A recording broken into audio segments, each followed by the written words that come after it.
with Jennifer Nicholson, who has been doing rodeo for a long time as a trick rider and entertainer. Tell me what you do. Well, thank you for having me. It's great to see you. And as you said, I've been with Rodeo Ranch. In 1976, Rodeo Ranch put out a performance team, and I was one of those original members. There was 4 of us, and I was one of the 4 original members.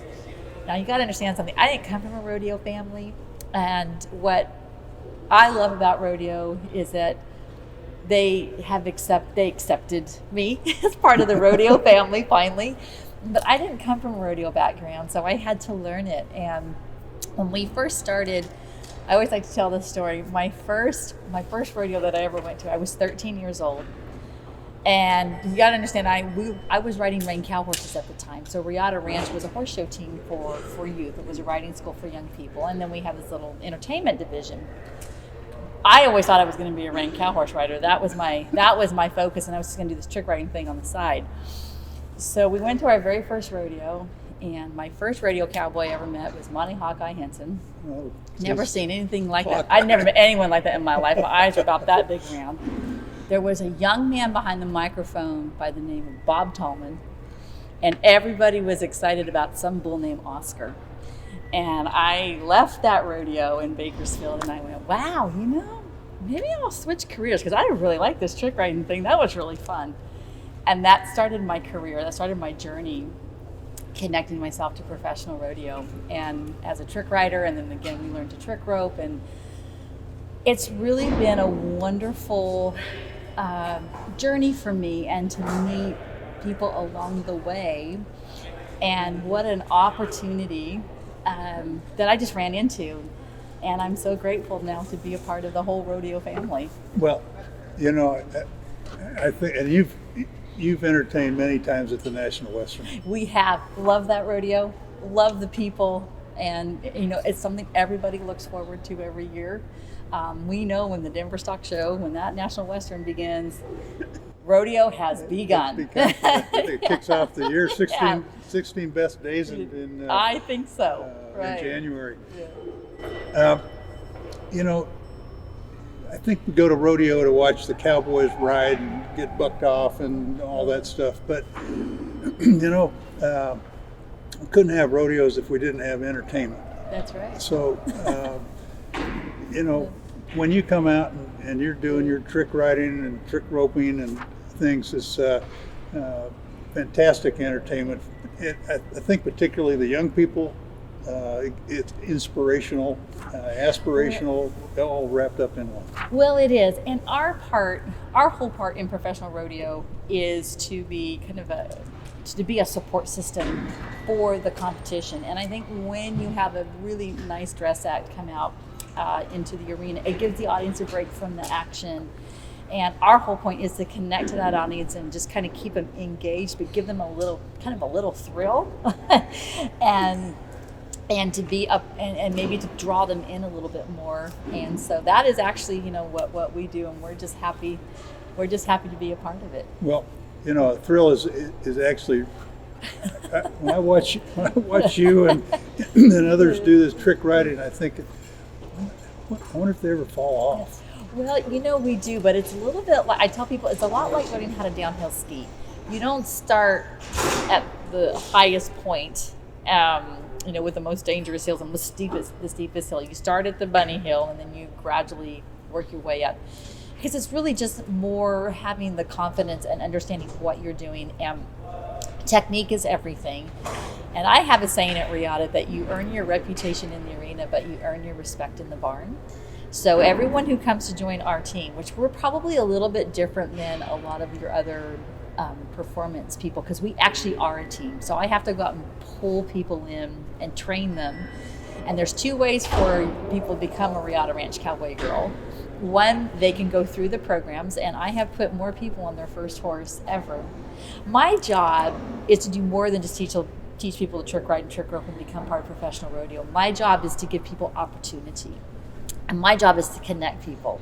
So a young girl, or even a teenager, or even an adult has never been around horses, I give them an opportunity to connect to that Western lifestyle through horses. And I put more people on their first horses ever. And some of them do go on to be on the team. I'm also known for bringing a bunch of Australians over. So I have a lot of Australian women that are on the team that have a very, a diverse background in horses, but they don't know professional rodeo. So I'm able to connect them to professional rodeo through the entertainment portion of what we do. So I just provide opportunity. What people decide to do with it is up to them.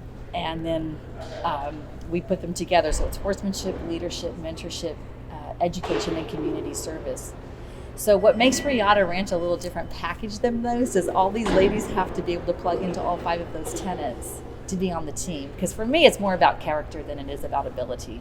Well, I think that's a neat, wonderful thing about about rodeo and the West is culture is such an important part. Values, and when you ride, you express that through your event. So yeah, I like it to be authentic. So when you see, I have a young lady by the name of Rebecca Sacosta, we call her Beck, and she does this beautiful trick called the swan, and people are very intrigued by it. But when they actually meet her outside the arena, I want them to be more impressed with who she is than what she does. And I think being authentic and being true to your roots is very important. And so since I get a lot of people who have no rodeo background, like me, I knew nothing about it, I had to learn it. I feel that it's my job to make sure that we're educating people. And then honestly, we're bringing more people to our industry and developing fans that way. Because a lot of times, these girls, trick riding is a young person's sport. You're not going to do it forever. So when these young women are done performing, when they get to that point, well, now we have another fan that didn't grow up in rodeo, didn't know anything about rodeo, but knows now. Where's home base for the team? So my home base is in a little town that no one's ever heard of in California called Three Rivers, but come visit because it's awesome. We don't have mountains like you do, but we do have mountains. Yeah. I'm outside of Sequoia National Park. So we have the beautiful, great big trees. So we're maybe 10, 12 miles from the entrance to Sequoia National Park. But mostly you're on the road. Mostly we're on the road. This year's been a little different, obviously. It's been a hard year. And one of the reasons we're doing these shows is because we've missed a lot of rodeos. We're missing the National Western this year. And to have an opportunity to sit down with you and others to talk about rodeo and your experiences is an incredible experience in itself. Yeah. Well, and I want to go back to the National Western. If anyone's never been, when it comes back, you gotta go, because it's more than just a rodeo. It's more than just a stock show. It's an event, and all of the things that go around. All the ancillary things that happen around the rodeo and the stock show. And it's just such a great meeting place. It is truly got to put it on your bucket list. You got to put it on your bucket list to go. Well, I'm hoping that most of our fans watching this morning are already hooked up with the National Western, but you're right. If not, this is a great.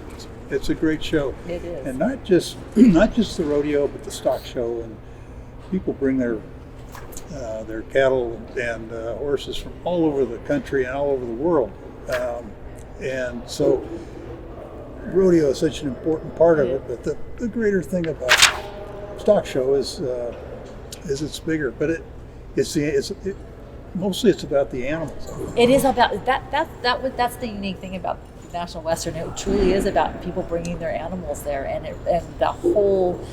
If you've never toured back there, where people are keeping their cattle, and it's just a great vibe and wonderful people, all family oriented, and it's just a great time. Well, I think it's this. What we're trying to do is perpetuate the spirit of the West and the culture of the West and the values of what all surrounds rodeo. And I just think we're in such a unique time. This is such an unprecedented time that we're living right now. And I'm finding, just with my own part in all of this, that people who don't get to live this lifestyle like we do every day, people are yearning for it. I think we have a real opportunity to really take our message and our lifestyle and and promote it. Probably more now than ever. There's just something really special about being able to be with nature and animals and living on a ranch. It's healthy. It's very healthy. It's so healthy, and it's every day. And when I tell people, when I have people come visit me at the ranch who don't live it full time, they get 1 or 2 or 3 days, and they say, "Wow, this is great." To them, it's just a fun thing to do. And I said, "No, this is a lifestyle. Do you understand? Just because when you leave, I still do this tomorrow and the next day and the next day and the next day, and it's great to be able to be outside." Well, Jennifer Nicholson, we are so privileged to have an opportunity to visit with you and get a little taste for what it means to entertain our rodeo fans. Well, I'm happy to do it, and I'll just end with this. Rodeo is my love. But because I learned how to spin that trick rope and ride that horse and wear a cowboy hat, we've been to 22 countries on 5 continents promoting what we do. You did it. You entertained Queen Elizabeth. I sure did. We were invited to perform for Queen Elizabeth for her Diamond Jubilee, and I actually got to meet her. I had tea with her in the castle. It's loved around the world. Yeah, it is. The cowboy image is truly and recognized. Everybody knows the cowboy hat, and they know what it means. Yeah, the American cowboy is certainly iconic. Jennifer, thanks so much. Pete, thank you so much. You bet.